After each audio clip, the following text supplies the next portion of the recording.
નમસ્કાર દોસ્તો, વિડિયો પૂરો ધ્યાનથી સાંભળજો। પૂર્વ નાયબ મુખ્યમંત્રી નીતિન પટેલ, જેમને હવે કોઈ સાંભળતું નથી, ભારતીય જનતા પાર્ટીમાં એમનું કઈ વર્ચસ્વ નથી, ઠેબા ખાતા એવા છે। અત્યાર સુધી જ્યાં સુધી મુખ્યમંત્રી રહ્યા, નાયબ મુખ્યમંત્રી, ત્યાં સુધી જે ભ્રષ્ટાચાર થયો એ જોતા આવ્યા છે। આજે એ જ નીતિન પટેલ, જેમનું સ્પીકર ફાટી ગયું છે, ગળામાંથી બરાબર અવાજ પણ નથી નીકળતો, થઈ જાય છે, એવા નીતિન પટેલ આજે એક ઝૂલેલાલ જયંતીમાં પહોંચે છે અને ત્યાર પછી ઝૂલેલાલ જયંતીમાં જઈ અને કેવા ભાષણો આપે છે। કદાચ આવા ભાષણોને કારણે જ મુખ્યમંત્રી નથી બની શક્યા, તળિયા ચાટતા રહ્યા, આખી જિંદગી તળિયા ચાટવામાં વહી ગઈ, પણ મુખ્યમંત્રી ના બની શક્યા તમે, કારણ કે તમારા આવા નિવેદનોથી આજે પણ સમાજની અંદર અરાજકતા ફેલાય છે। ભડકાઉ ભાષણ કરવાનું બંધ કરો, કોઈ તમને હવે કરકો ભાઈ માન આપતું નથી અને હજી તમે આવા ભાષણો કરો છો। સાંભળો દોસ્તો, એક વખત સમય કાઢીને સાંભળો કે આ નીતિન કાકા શું ભાષણ કરી રહ્યા છે। તમે મુસલમાનો જે અત્યાચાર કર્યા એ ભૂલવાના નથી।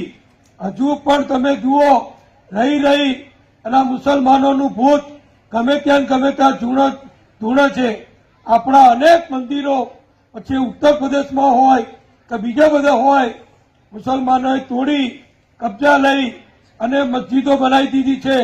એ બધું ધીમે ધીમે અત્યારે આપણા મુખ્યમંત્રી યોગી આદિત્યનાથજી જે કામ કરી રહ્યા છે એ તમે જુઓ છો, એ બધું પાછું આવશે, પણ આપણો સહકાર આપવાનો, આપણે જોયા નહીં કરવાનું, આપણી જરૂર પડે ત્યારે એમાં મદદ કરવાની, એટલે બધું જરૂર થવાનું છે।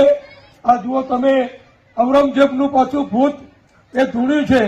હવે મહારાષ્ટ્રમાં મરાઠાઓ પર આનો કોઈ ઉપાય કરશે, દેવેન્દ્ર ફડણવીસ આપણા મુખ્યમંત્રી એ પણ ઉપાય કરશે। એટલે ભૂતકાળના જે કલંક, આપણે કોઈનો વિરોધ નથી, પણ જે લોકોએ આપણા ઉપર અત્યાચાર કર્યો, આપણી બેન દીકરીઓને આબરૂ લૂંટી, આપણી દીકરીઓને ઉપાડી જઈ ધર્માંતર કરાવી, ફરજિયાત લગ્ન કર્યા, એ જે કાળો કલંક રૂપ જે ભૂતકાળ છે, એ ભૂતકાળ તો આપણે બધાએ ભૂલી જવાનો છે અને એમાં જેને તકલીફ પડી હોય એને મદદરૂપ પણ થવાનું છે।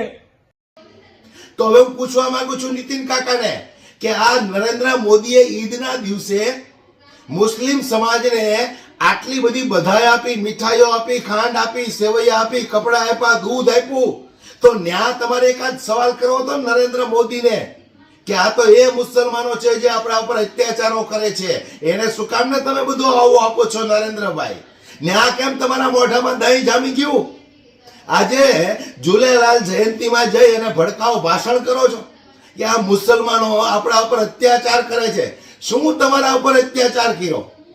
તમારા ઉપર શું અત્યાચાર કર્યો મને ગણાવો તમે। અત્યાર સુધી નાયબ મુખ્યમંત્રી રહીને તળિયા ચાટીને સરકારના મરી ગયા તોય તમને મુખ્યમંત્રી નો બનાવ્યો। કદાચ તમારા આવા વાહિયાત નિવેદનોથી જ આ સરકાર કંટાળી ગઈ, તમને લાત મારીને કાઢી મૂક્યા છે, હાલી નીકળ્યા છો। હું તમે જોઈને ભાષણો કરો છો, શરમ આવી જોઈએ તમારી જેવા નેતાએ તો ભારત દેશની ઘોર ખોદી નાખી છે। મુસલમાનો આજે પણ આપણા ઉપર અત્યાચાર કરે છે, તો પણ તમે ઉખાડી લો ને મુસલમાનનું, સરકાર તમારી જ છે ને, ઉખાડી લો, તમારાથી થાય ઈ મુસલમાનનું, એ ક્યાં ના પડે? પકડી નાખી દો ને જેલમાં। પણ તમારા આકા તો એને ઈદની બધાઈઓ આપે છે, ન્યા બોલવાની તેવડ છે તમારામાં એક કઈમાં? હાલી નીકળ્યા છો, મુસલમાન થી આટલા બધા ફાટી પડો છો, નથી તમારામાં તેવડ સામનો કરવાની? અને સરકાર તમારી છે, તમને તકલીફ હોય મુસલમાનોથી તો પકડીને જેલમાં નાખી દો, જનતાને શું કામ ને ભડકાવો છો? તમારા છોકરાને આગળ કરો એક વખત, મુસલમાનો વિરુદ્ધ ચાલો આપણે આંદોલન કરવાનું છે, તમારા છોકરાને આગળ કરો ને ઝંડો લઈને, પછી અમે પાછળ આવશું। સાલા તમારે એર કન્ડિશનમાં બેસીને આરામ કરવો છે, જનતા વચ્ચે આવા ભાષણો કરીને જનતાના છોકરાને ભડકાવીને ઝંડા લઈને આગળ કરવા છે। આજે અમિત શાહનો છોકરો ક્યાં છે? અને આ સામાન્ય જનતાના છોકરાઓ કેવા ઠેબા ખાય છે નોકરી ધંધા માટે.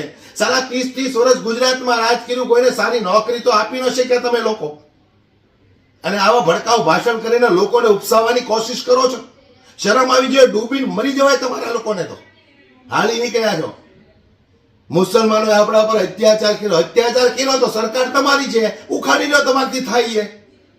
એ ક્યાં ના પાડે છે? નાખી દો પકડીને જેલમાં. શરમ આવી જોઈએ. હું તો દરેક પાટીદાર સમાજને કહું છું કે આની જેવા નેતાને કોઈ દિવસ આયોજનમાં કે સંમેલનમાં કે કોઈ જગ્યાએ બોલાવાય નહીં. આવા નેતાઓને હાલી નીકળ્યા છે. લે હજી પણ એને હિન્દુ મુસ્લિમ જ દેખાય છે. શરમ આવે છે કે નહીં? પેલા પણ એક નિવેદન આપ્યું તો આમ નામ રહેશે તો 2050માં મુસ્લિમોની સંખ્યા આપણા કરતા ડબલ થઈ જાય. કઈ નિશાળમાં ભણ્યા હતા? ગણિત આવડે છે કે નહીં તમને લોકોને?